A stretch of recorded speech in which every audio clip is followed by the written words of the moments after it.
Welcome to Just Relationships, the show that offers you concrete ways to make your relationships better.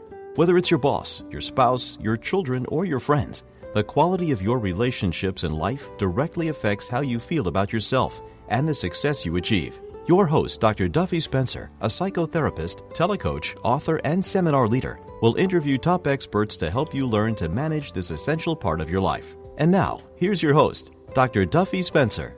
Greetings to you. Do you get anxious sometimes? Are you anxious a lot? Do you worry a lot? Do you consider yourself to be a worrier?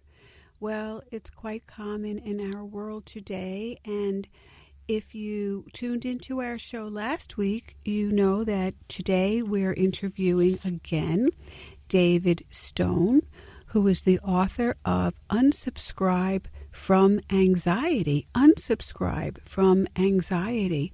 Opt out of the myth that worry is required and take charge of your own life now. Welcome back, David.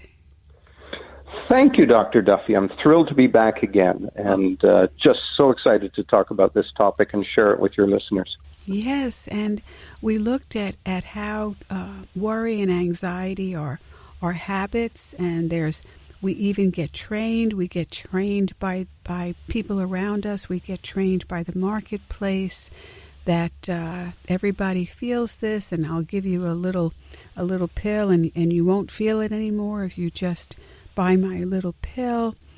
And you had some wonderful ideas about objectifying the anxiety, this blob of anxiety, as you called it, and to be able to look at it as an entity and to distance yourself from it so you can examine it and witness it and ask yourself some questions about what's making you afraid.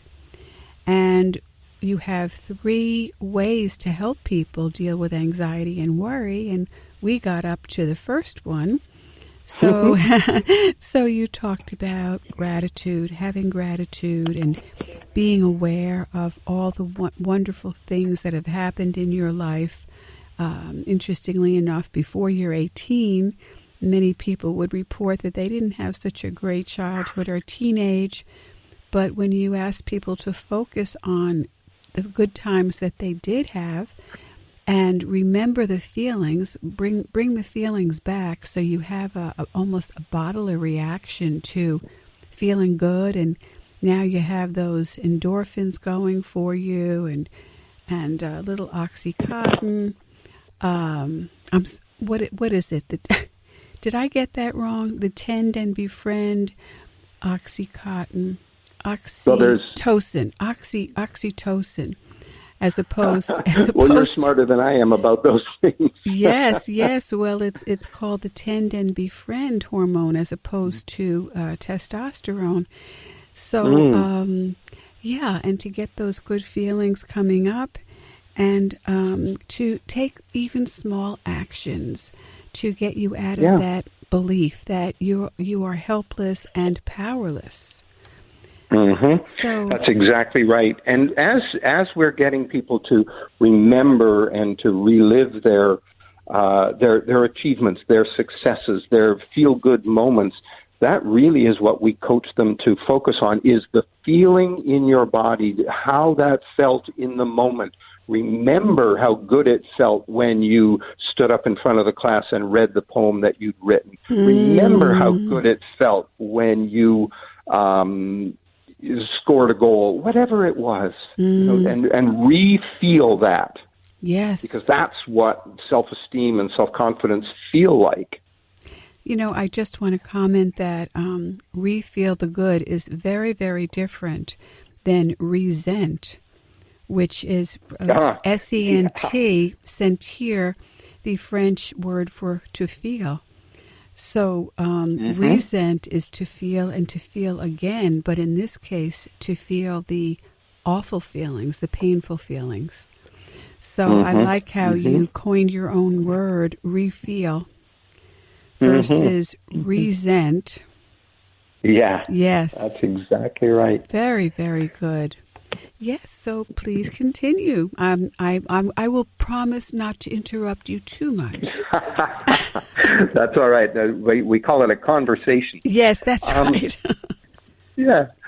But the second habit that we like to encourage people to, and again, the point we made last week is that worry and anxiety are mental habits. Now, we don't even realize that they're habits, but that's the same as many, many habits. I mean, you have a habit of coming home from work and you walk in the door and you drop your keys in the little bowl by the door or hang them on the hook.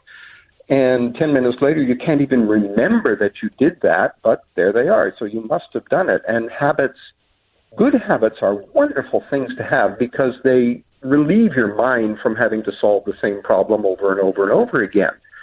Bad habits just keep getting us into trouble over and over and over again. Mm-hmm. And so we want to replace the worry and anxiety habit with good ones. And the second one that we like to do is something we call replace it with purpose. Mm. And I firmly believe that everybody has a reason that they're here on the planet. And I read a great thing and said that the two most important days of your life are the day you're born and the day you realize why. Mm-hmm. I love that. I do too. I think that a lot of people who suffer from worry and anxiety, their minds get filled with this because there isn't another larger purpose to fill their minds with. Now, if your purpose is to get up in the morning, commute through all this horrible traffic to my job that I hate, and to sit in a cubicle all day long, resenting my job, and then drive home through the traffic and kick the dog, and then sit and watch TV all night, and then repeat tomorrow, that's not a purpose. That's making a living. That's not having a life. Cog in a machine, something like that. Yeah. Yes. And when you're doing that, your mind is empty, and it's got, it readily fills with worry and anxiety and complaining and anxious moments. But if you discover what your purpose is, and it doesn't have to be something like hugely globally noble, like save the dolphins or reverse climate change or anything like that. It can be something very personal. It can. I mean, my wife had an aunt who passed away a couple of years ago, and she knit little caps for preemies, the premature babies in the hospital. She knit little caps for them, and she just loved to do that. And she would crank these things out by the dozens and dozens, and it just brought her so much joy to do that. Wow, yeah. And, in terms of changing the world, it wasn't a big thing, but boy, it gave her a reason to live, and she lived till she was 98 years old. I love it. What a sweet, sweet thing to do.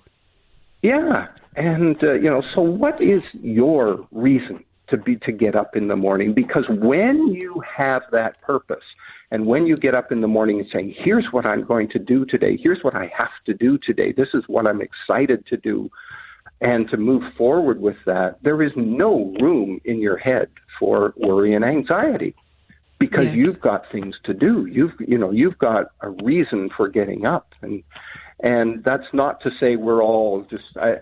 We talked last week about how too many people get sort of just wrapped up in doing, and we're doings rather than beings. I call it stirring up dust.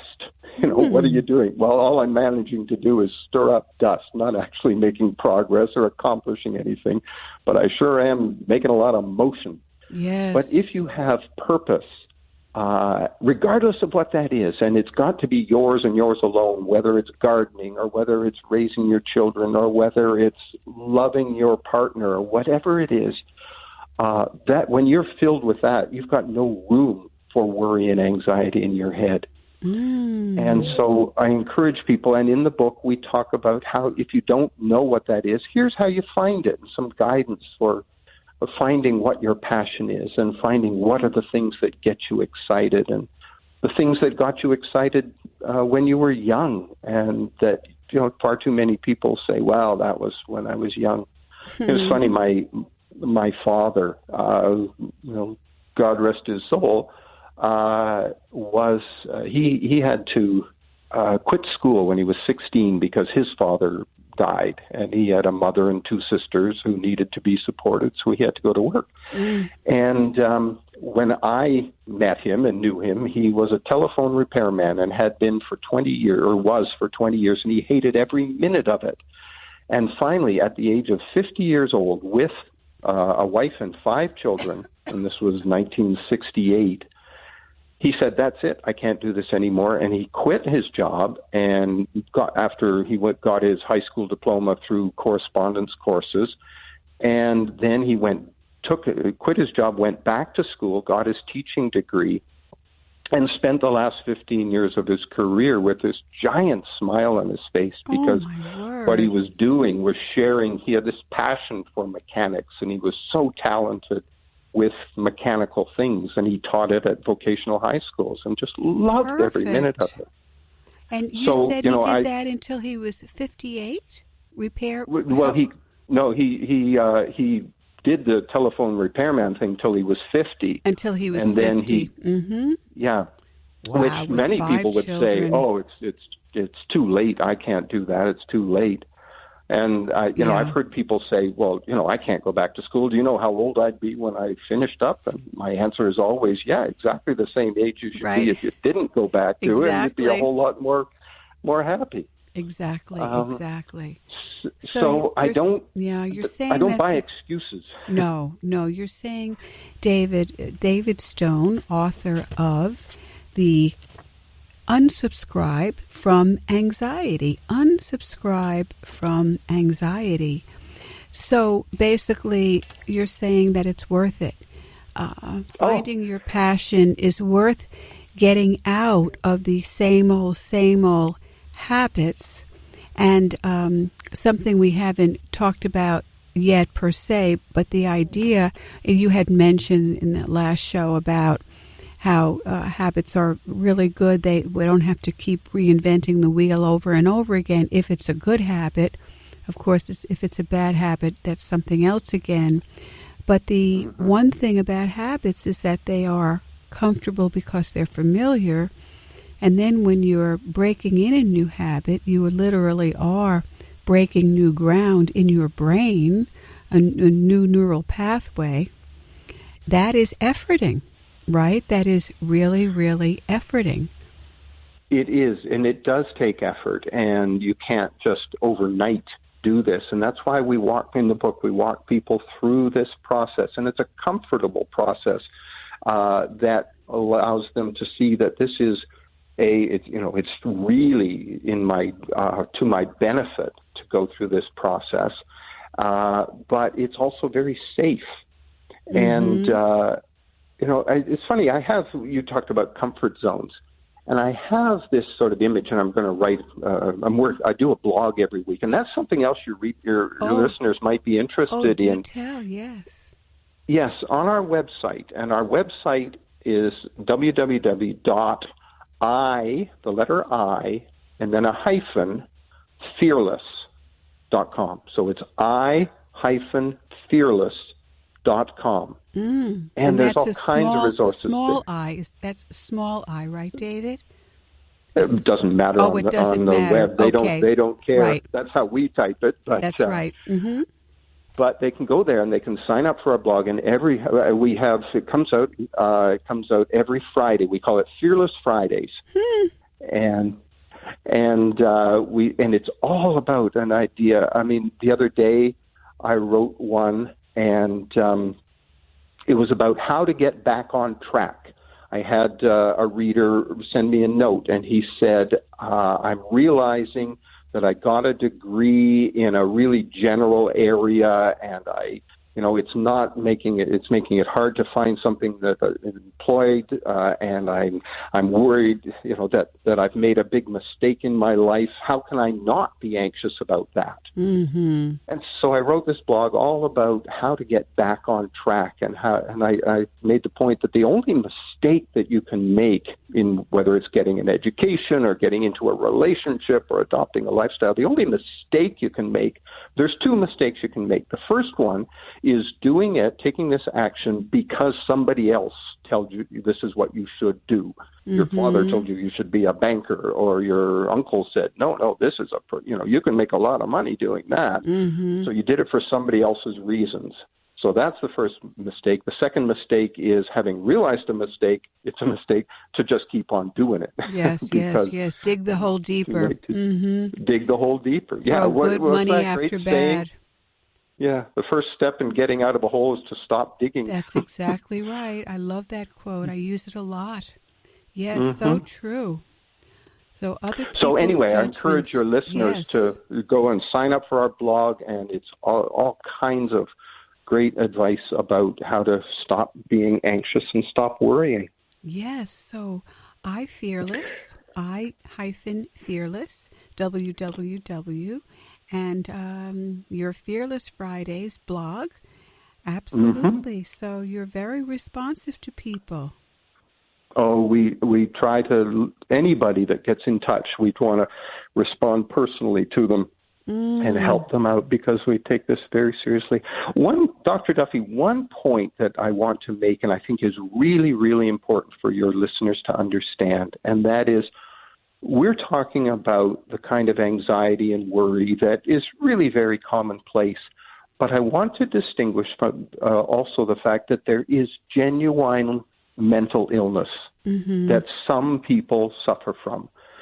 And in those cases, I'm thrilled to death that there is medical intervention and there are prescription drugs that can help.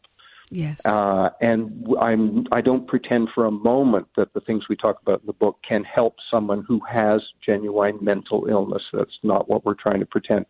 But for the vast majority of us who are just, normal, everyday, smart people, there's a term called high functioning anxiety. Yes. And and it's just, everybody's walking around their everyday life. They look normal, but inside they're just in pieces because of this anxiety. Yeah. And that's who we're trying to help here, and that's who we can help with this approach.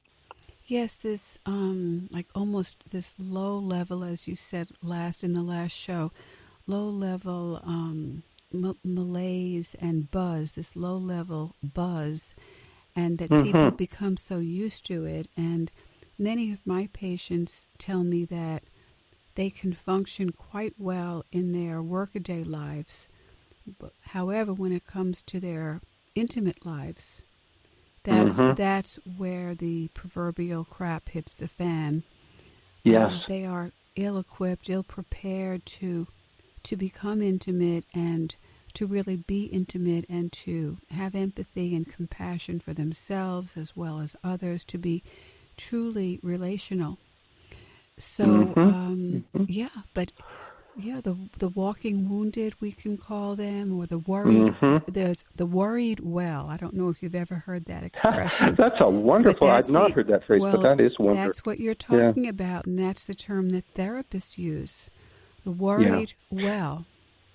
Yeah. Yeah. One of the reasons, well, there are a number of reasons that I've taken on this, and it's so important to me. Certainly, I suffered from it myself and determined to get out of it, and I've been very successful at that. I can honestly look anybody in the eye today and say, I do not worry about anything anymore. And it feels wonderful. But the biggest thing that I think is the reason to tackle this is, number one, it feels awful. I mean, it's one of the worst emotions that we as humans can feel, is this kind of anxiety. It's very injurious to your health. I mean, the list of terrible health effects and the bad effects on your body just goes on and on and on.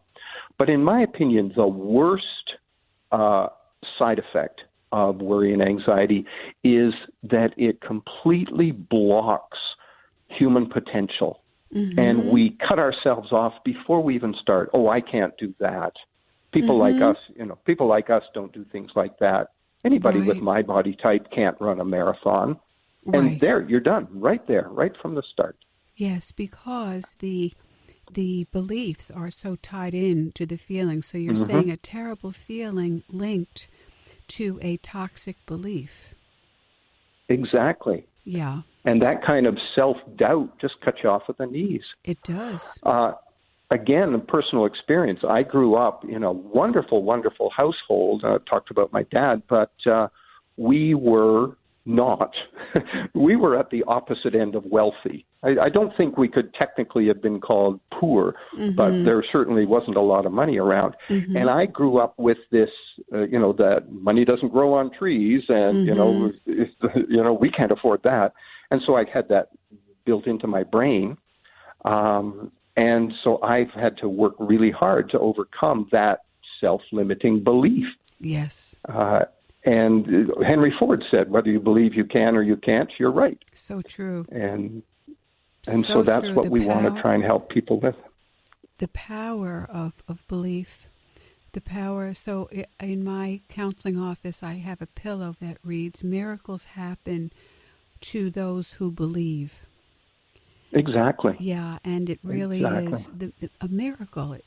The power of belief. When I have experienced it in my own life, what I think I'm capable of or not, what I believe I can do versus what I believe I can't do. And I too, we have the favorite quotes in common. I quote Ford a lot because that is really so true. So what do you choose to believe? And to be able, even as you say, objectify anxiety, we're looking at objectifying our beliefs, to distance ourselves from them, to see them as a belief, not the gospel truth, and and to ask ourselves the question, is this true? Is this really true? And Byron Katie is very famous for her truth questions. Oh, yes. Yeah, is it true? Yeah, for is doing it the really work. true? For doing the work, right, exactly. Yes. And when we talk about beliefs, when I think about Byron Katie, if I think about Wayne Dyer, or I think about Esther Hicks, a belief is a belief is simply a thought that you've had so many times that you've just come to believe that that's the truth. Right, the power of repetition. Interesting. And that's one of the reasons that the whole premise of the book, Unsubscribe from Anxiety, is no, you don't have to have this belief. You can have a different belief if you'd like to. If this belief isn't serving you well, then let's cultivate a different one. Yes. Now, in your part 2, you talk about taking 100% responsibility. Does that mean even when you're born? What do you mean by when you're born? Well, some people in the New Age movement will say we choose our parents. Yes, I also subscribe to that, but that is not something that we address in the book, because in the book we're talking about somebody who is living now. Presumably that decision has already been made. But yes, I can sit here and complain about my upbringing. I complain about my parents. And yes, it might be helpful to go back and if you believe, you say, well, I chose them. Okay, but what do I do in the situation right now? And we want to own the situations and the circumstances that we find ourselves in. I tell a story in the book about how I used to travel extensively for my work. And I was in Chicago one time, and I was getting ready. I was supposed to fly home back to the East Coast, and one of those nor'easters hit. And here I am in O'Hare Airport, and everything's canceled and everything's shut down, and thousands of other people, and they all got the hotel rooms before I did. And I spent 3 subsequent, consecutive nights sleeping on benches in O'Hare Airport. Now, I could blame the weather, complain about the weather, blame the gate agent who couldn't, get me on a flight, blame the hotel that couldn't get me a room, and all this. And that did it. And all that did was raise my blood pressure. Mm-hmm. So that's when I talk about take 100% responsibility for yourself. And in that situation, I'd say, okay, and in the same way that Viktor Frankl said, you can at the even when you have no good choices, you can always choose your attitude. Mm-hmm. So I decided to make it a game, and I learned how to be flexible. I learned how to build more flexibility into my travel plans. I read 3 great novels that I wouldn't have had time to read. I got some extra work done. I did some wonderful, fun people watching. Oh yeah. There's all kinds of things that you can do. But this is also when, in our last show, when we talked about it might be 3 o'clock in the morning and you're lying there and worrying. Okay, take responsibility. Nobody else is lying awake. You're the only one that's lying awake. So you can be complaining about your boss, or you can be complaining about the economy, or whatever it is you're worried about. Now it's up to you, because you're the only one. So own it and get up and say, I'm going to change my attitude and I'm going to take some action here. And that way you take responsibility and you regain the power. As soon as you complain about the situation or blame someone else or some other outside circumstance, you give away all your power to change it. And you're completely powerless, because as long as I'm complaining about, how that other person, how the person at the post office or the bank treated me, well, until they decide to act something differently, I can do nothing about it. And so I'm stuck in that situation. But when I decide that I'm not going to get upset about it, now I own the situation and it's all just fine. Yes. So, as you say, own your choices. And I also love Viktor Frankl, Man's Search for Meaning, being in a concentration camp and finding that the people who survived were the ones who had some sense of meaning and purpose, and could manage to even see joy in the birds in the sky when they were on these forced marches. So yes, and choose your attitude. Choose any action.